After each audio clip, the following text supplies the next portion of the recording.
Welcome to Final Play Sports Wrap. I'm your host, Pete Lubar, and today we're talking Big 12 basketball, specifically Sweet 16.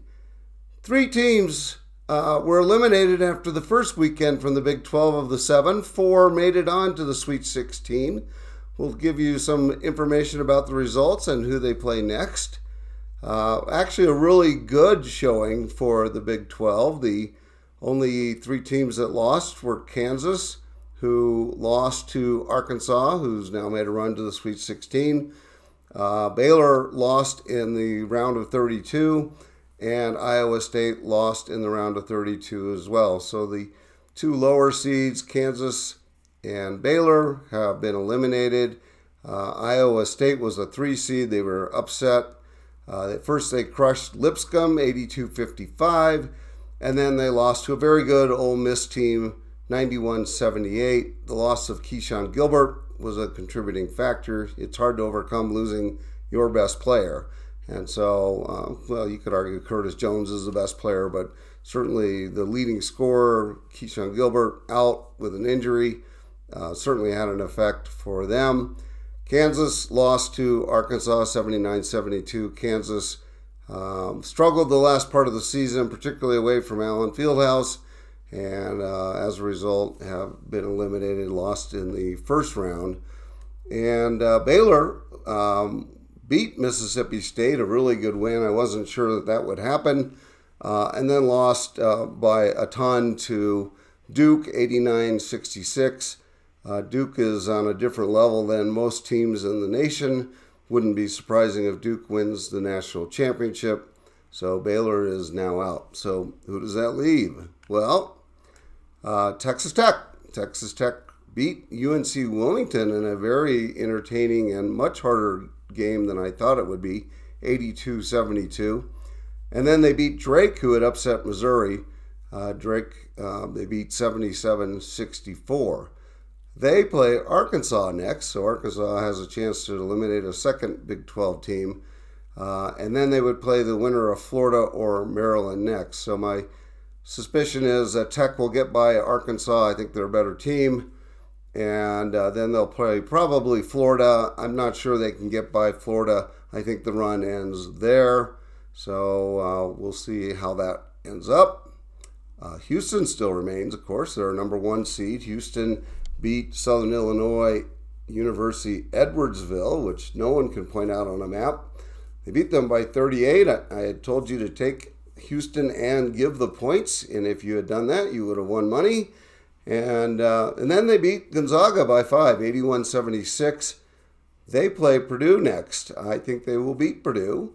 And then they will play the winner of Kentucky and Tennessee. I also think they will win that game, depending on who it is, but I think they'll win, and I think they'll advance to the Final Four.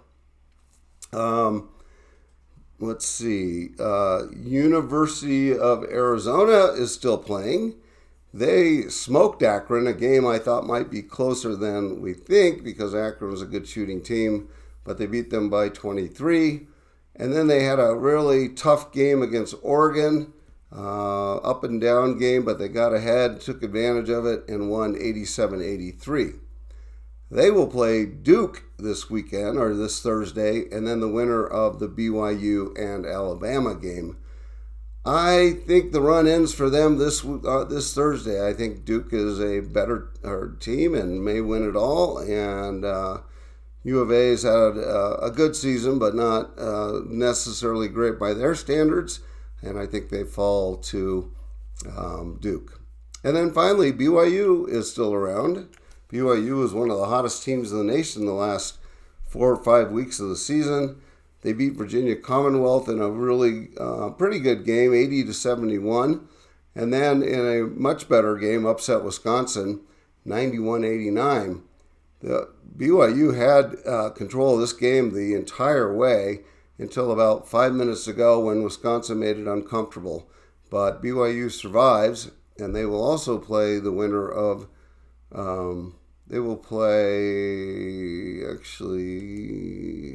BYU plays Alabama, and then they play Duke the winner of Duke and Arizona. So BYU versus Alabama, boy, that is a great game. It would not surprise me if BYU wins that game. They shoot so well from the outside. They've been really hot in the tournament. Alabama has been a good team all season, but maybe overrated just a touch. It wouldn't surprise me either way if one team or the other won, but I'm going to pick BYU in the upset here, and then they will go play Duke, and I think they will lose to Duke. So they could get to the Final Eight, and that would be an incredible season for them. They've got a really good core coming back next year, and so we look for good things from Duke. On the coaching front, West Virginia is still searching for a coach. They've been unsuccessful in landing their top targets at this point.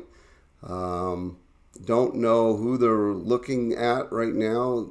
Rumor has it they're looking at Coach Pitino from University of New Mexico. Wouldn't be a bad choice for them. Not sure who else would be on the top of their list at this point. But anyhow, that'll all shake itself out over the next couple of weeks. From a transfer portal standpoint, quite a number of players have already entered the portal. I think you'll see more over the next week or so as teams fall out of the tournament. But we know Iowa State's going to lose a couple people. I'm sure every school is going to lose 2 to 3 people. That is the nature of NIL now. And so fortunately, Big 12 schools in most cases have money to be able to attract top-notch schools or kids from other schools. So I expect that all the teams will be fine. That is it today. A very short and sweet wrap-up. And we'll get back to you next week as the Final 16 plays out. Thanks, everybody, and have a great day. If you'd like to subscribe to my YouTube page, please do so. And if you need to reach me, I can be reached at pete@fpwrap.com. That information follows this video. Thanks once again, and have a great day. Bye.